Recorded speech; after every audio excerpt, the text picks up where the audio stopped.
Curses are not to be fooled around with. The solemn utterance intended to invoke a supernatural power to inflict harm or punishment on someone or something. Pretty well sums up what we're going to be talking about here. Here's the top 5 ancient curses you should pray you never get. Number 5. Mirror, mirror. Starting off this list, we arrive at somewhat of a tame curse. I mean, not tame, because I've hit nothing but red lights for the past month since I broke mine. We've all broken a mirror or two, haven't we? Little hand mirror here or there. Apparently breaking some melted liquid sand can get you in some pretty hot water. Almost everybody has heard of breaking mirrors. Pretty well dooms you to at least 7 years and of bad luck. We've all done it.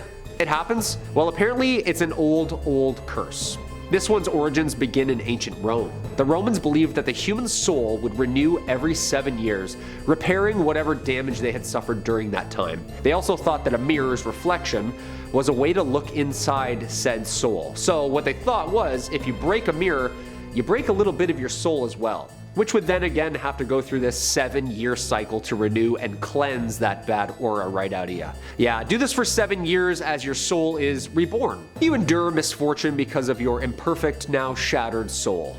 Sounds like a bad breakup. Mirrors were not cheap either back then, and they were pretty low quality and easily breakable. In order to avoid negligence to the owners, it was also known that breaking a mirror and the whole 7 years of bad luck thing was also a simple scare tactic. I'm not making any more mirrors. You know how much work that is? Like, if you break it, you buy it, pal, and 7 years of bad luck too. I don't know, it's hard. These take a long time to make. Next time, just watch your hands, please. Number 4, St. Anne's Well. As always, if you like what we do here at Top 5 Scary, hit us up with a like. A little spot my family likes to call home.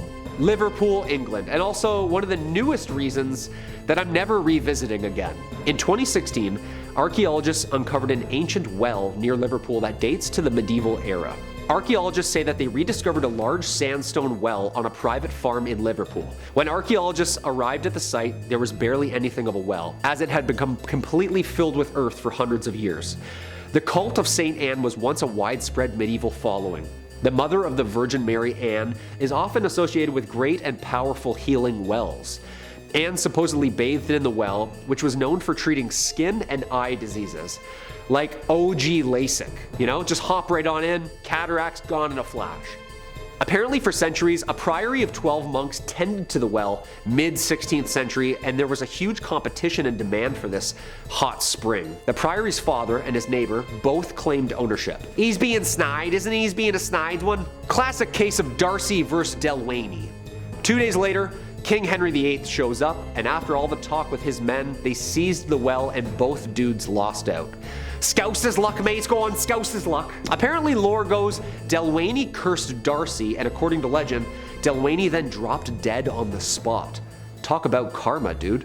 Within 3 months, Darcy's son had passed away from unknown illnesses as well as Darcy losing his job. And a year later, Darcy was found at the bottom of said well. Despite the grim legend, the well continued to be used even after the lore had become widespread. It actually made it more popular. It was purposely buried, but then recently discovered, restored, and reinforced. I only do the wishing wells. You know, those are the only wells that I do. They're the nice kind. Number 3, the Knights Templar. Everybody knows about the superstition about the number 13. Supposedly unlucky. Dude, I lived on the 14th floor for like 3 years. Lights always flickered, always. Just saying. We're also familiar with the Friday the 13th being unlucky and not just a banger of a Halloween movie. But not a lot of people know where this 13 thing actually originates from. In the early 14th century, King Philip of France was at war with the English. There was this really rich group called the Knights Templar, and after funding King Philip's side of the war, he didn't really have any intention on paying them back. Yeah, you see, the Knights Templar had become a powerful organization in Europe. The most powerful. During the Crusades, King Philip needed supplies and revisions. Never intending to pay them back, of course, Philip doubled down, conspiring with Pope Clement V, who, on Friday, October 13th, 1307, led an ambush, seize, mass arrest of the Knights leader Jacques de Molay and all of his men. They were all charged and imprisoned. He was tortured, imprisoned, and burned at the stake. However, before dying, Jacques de Molay cursed both enemies, claiming that both Clement and Philip would be dead within the year and that their names would be forgotten. Clement succumbed to a fatal disease. Philip died of a stroke, like right after each other. By 1328, all of Philip's sons and grandsons had perished from rapid illness, and the curse had sprung true. Yeah, I wouldn't cross the Navy SEALs of the medieval times. Probably not a good idea. Now I got flickering lights because you two backstabbed a cult army for doing something nice for you? Shame on you. Number 2, the Pella tablet. In 1986, archaeologists unearthed a cursed tablet during excavations of the ancient Macedonian capital of Pella. Archaeologists uncovered 1,600 Greek cursed tablets since then. However, the Pella tablet is still by far the oldest, and apparently the most cursed. Created somewhere between 400 and 350 BC, the Pella tablet is a letter to the gods asking them for help to curse a woman who stole her man's heart. And not like a sappy mixtape or anything, this curse is inscribed on lead scroll. It's metal paper. The writer, one who calls herself Degina, calls upon divine powers from the gods to solve her problem. Her beloved, Dionysophon, is on the verge of marriage to another woman. Degina wants him to herself, of course, and then asks the gods for some help. The language on the stone is so old that it actually predates the modern and ancient Macedonian language. These cursed tablets, or spell scrolls, were called katatismoi, or deficciones, and it was widely believed that they would continue to work and curse as long as the text and tablet existed. Basically, as long as there's batteries in there, it's gonna keep on cursing. James L. O'Neill from the University of Sydney interprets the translation of the ancient text as, quote, "forbid by writing the ceremony and the marriage of Dionysophon and Thetima, and all other women, and widows and virgins, but especially Thetima. And I assign them to Macron and the Daemones. And whenever I shall unroll and read this again after digging it up, then Dionysophon may marry. But not before. May he not take any wife but me, and may I and no other woman grow old with Dionysophon. I am your suppliant. Pity me, dear Daemonis, for I am weak and bereft of all friends. But protect me so this does not happen and evil Thetima will perish evilly. But may I be fortunate and blessed." Whoa, for never was a story more woe than this of Thetima and her Dionysophon. I think it sounds better than Romeo and Juliet. What do you think? I mean, that's not very nice to wish there, Degina. Kinda mean if you ask me, and very jealous. Also, Thetima, girl, you gotta split.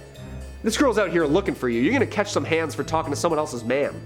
I'm just saying, you've been warned. Number 1, the Bjorketorp runestone. Of course, the number 1 spot, Bjorketorp runestone. I had to. I just did my ancestry and apparently I'm 12% Viking. Yeah, I just sent my spit somewhere and they told me that. This specific cursed runestone is one of the many megalithic standing stones located in Sweden. This one actually is one of the world's tallest as well, measuring 4.5 meters high. It's part of a stone circle with 2 other blank standing stones. Scholars date the runestone's inscription to the 7th century AD. It's carved with a type of rune that form an intermediate version between the elder Futhark and the younger Futhark. The runestone is inscribed on both sides. The short message reads, "I foresee perdition," and the longer side translates to, "I, master of the runes, conceal here runes of power, incessantly plagued by maleficence, doomed to insidious death. Is he who breaks this monument. I prophesy destruction." A little aggressive, bro, but I guess, they were Vikings, so aggression was kind of their thing. Local lore says that the curse came true at one point. Long ago, a man wanted to move the runestone so that he could have more room to farm, so he piled wood around it in an attempt to heat the stone and then crack it with water. As soon as he lit the fire, the man's hair lit aflame. His clothes were soon engulfed and the man perished right there next to the ruin. Yo, I would just avoid these at all costs. Like, no point should you ever be trying to move an ancient Viking cursed megalith. Again, unless you're Kratos helping Loki climb a mountain. Hey, we hope you enjoyed that video. I've been Kyle McWaters. You've been creeped out. As always, stay spooky, everybody.